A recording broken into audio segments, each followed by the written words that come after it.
You having some money problems? Hey, check this out. No need to have problems anymore. Follow these simple steps and make a big change in your life.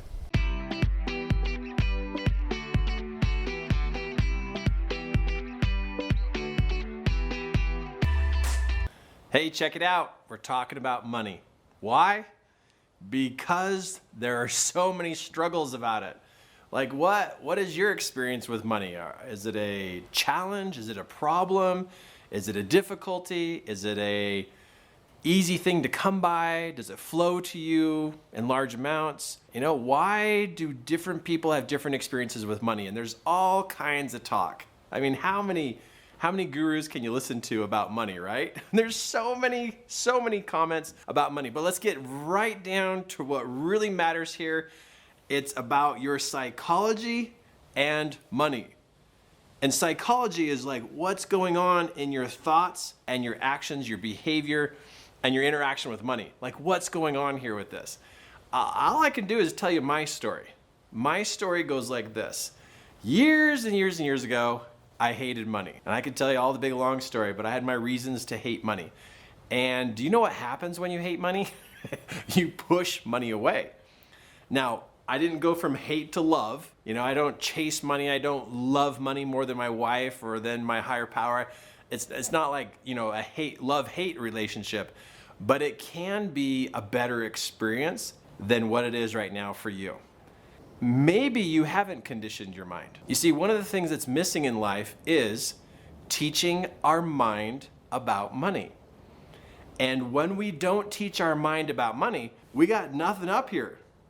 We kind of scrape by, scrounge by, and do whatever we can to get money, but we're not really in a good place with money. So let me just get down to what this is all about. That I had to change my thoughts about money. You can always go get a job. You can always have one job, two jobs, three jobs. I think one time when Kim and I were first married, I had 3 jobs and she had 3 jobs. And between the two of us, newly married, we had 6 jobs. And that is just ridiculous. I mean, seriously. So over the course of my struggles, I figured out I got to learn about money and what's going on. And really, the biggest difference happened was when I got inside here. What are my thoughts about money? Now, I'm gonna just share with you my point of view. It's really simple, and it's so simple, anybody can do it. But it's really simple on how to upgrade your thinking about money so money isn't a problem, it's a great experience. And when it's a great experience, it's a lot easier to live. So check it out. First thing I had to consider about money is this is a 1, 2, 5, 10, 20, 50, 100, a 500, and a $1,000 bill. And so this is what I call my money friends. And notice they're in paper form. It's not just plastic. And these dollars, you know, these dollars here on this board, what I did is I had to look at this and go, okay, hold on. Maybe I need to learn how to like or connect with money better. So I started out with the $1 bill, you know, really considering, hey, is it okay if I have a $1 bill? Is it okay? And the answer came back, yeah, it's okay. You can have a $1 bill. So I checked that off. I'm okay with $1 bills. What about a $2 bill? Yeah, they're awesome. Kind of unique, you know, different kind of creature, a $2 bill. Then a 5. Is it okay if I'm with a 5? Yeah, it's okay if I have a $5 bill. What if I have a 10? Yeah, it's awesome. What if I have a 20? Yeah, it's awesome. Then I got to a 50. For some reason, it just felt weird to have a $50 bill. Now, you're probably going to think I'm weird about this, but I'm just being straight with you. I really had a weird feeling about having a $50 bill. $100 bill? That just felt really weird. But I wanted a $100 bill, but it didn't feel okay. It didn't feel right. Now, you may be thinking the same thing, like, oh, I want 50s and 100s and 500s and 1000s. Like, you want it, but there's a difference between want and actually feeling okay with it. Like, you're totally neutral with it. Like, oh, yeah, if a $100 bill came my way, I can totally accept a $100 bill and I can manage it. I actually had a glitch in me about a $50 and a $100 bill. Like, I couldn't even get past this point. So I had to start journaling about what I think money is and what does money do to people. Because I grew up watching people who didn't have money and then they got money and then they went weird. right? Like, oh, money makes people weird. Money changes people's personalities. Money, makes people greedy and not share. I mean, I had this whole big story about money inside my head, but I had to get inside my head and figure out what's all these weird, twisted stories about money. So if you heard so far, I'm giving you a really big suggestion. If you're having money challenges, you have money challenges in your head before you have money challenges with work. So it's in your head. And what's in your head is stories and definitions and descriptions and experiences. And you got a whole bunch of twisted stuff inside your head. And if you don't get in there and start trying to find where your glitches are and where people taught you weird, twisted things about money or your perception about money, your money stuff's not going to change. It's not going to improve. So I found I had a glitch about right here, and I would like it if I had $50 bills showing up every day or $100 bills showing up every day in my life. That'd be cool. But it wasn't going to happen until I got in here and I found my reasons why. So journaling. Journal about money and find out what it is that's inside your head that's having you have a glitch with money. So as soon as I found my glitch, I grew up in a home where we really didn't have much money, and what that interpreted was I don't get to get the things I want. I want things, but I can't have it. So I grew up with the mentality of I can't have that. I've always wanted to have $50 bills in my pocket, but I can't have that. I saw somebody when I was a kid, I saw somebody open up their wallet and they had $50 bills. I thought they robbed the bank. Like, where'd they get that? How'd they do that? So I grew up, I can't have that. So that belief system kept me from ever wanting, be able to get these types of dollars.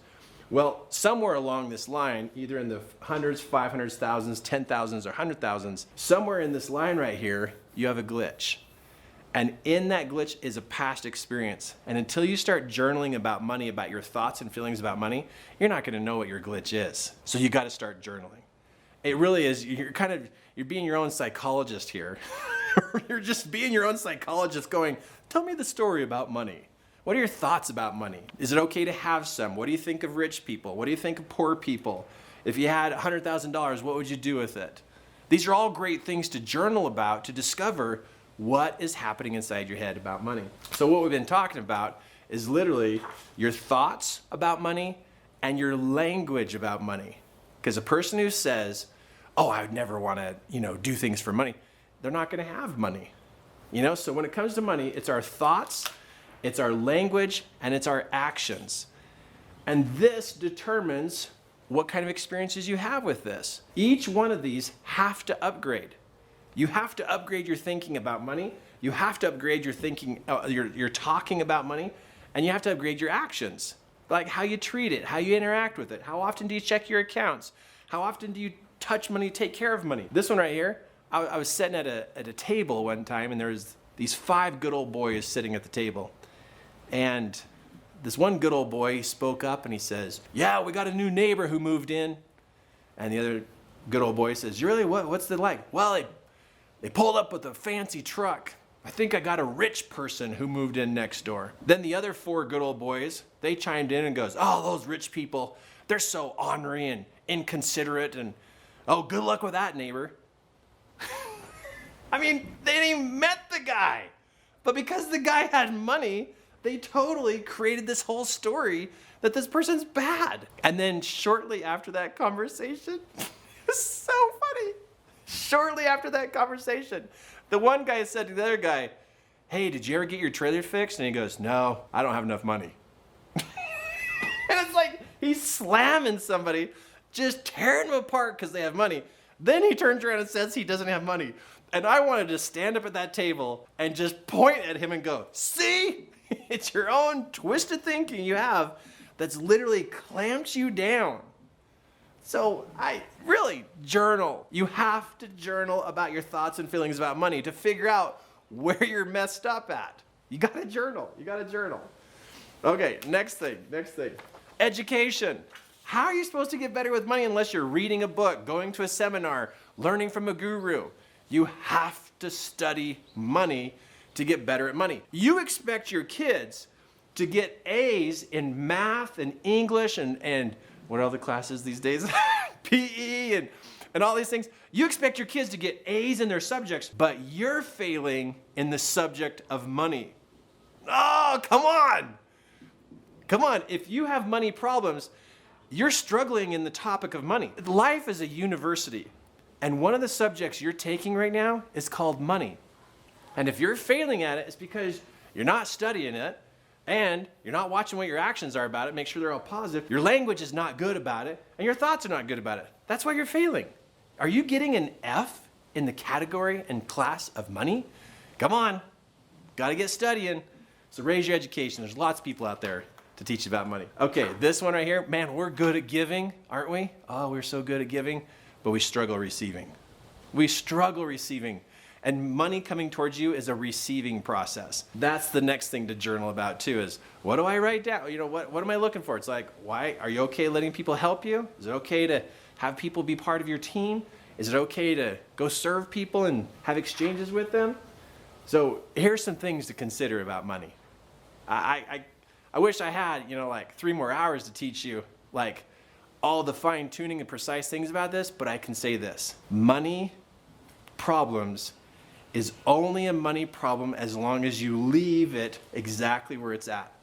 But if you decide to get involved with journaling, I'm telling you, journaling is beautiful about money, your thoughts, your language, your actions, about how is your education about money? When's the last time you got education about money? And then check in with, are you willing to give and receive? Now, I know this is a lot to think about, but seriously, you seriously can check these boxes.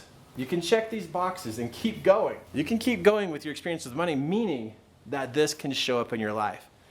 But money is a subject of life. And what is your grade in this class? If you're not doing so well, it's time to journal. Get inside your head, find the glitch, and change the story you have about money, and watch your money experiences change. It's really pretty simple. If you loved what you've learned here and you're ready for some more, go check out my website and look into the program called Master Your Influence. That is right in the line with what you're going in life, and it's gonna give you some great training. So check it out, and I'd love to see you at the event. Oh, and by the way, subscribe and ring the bell. I got another great training to send you tomorrow.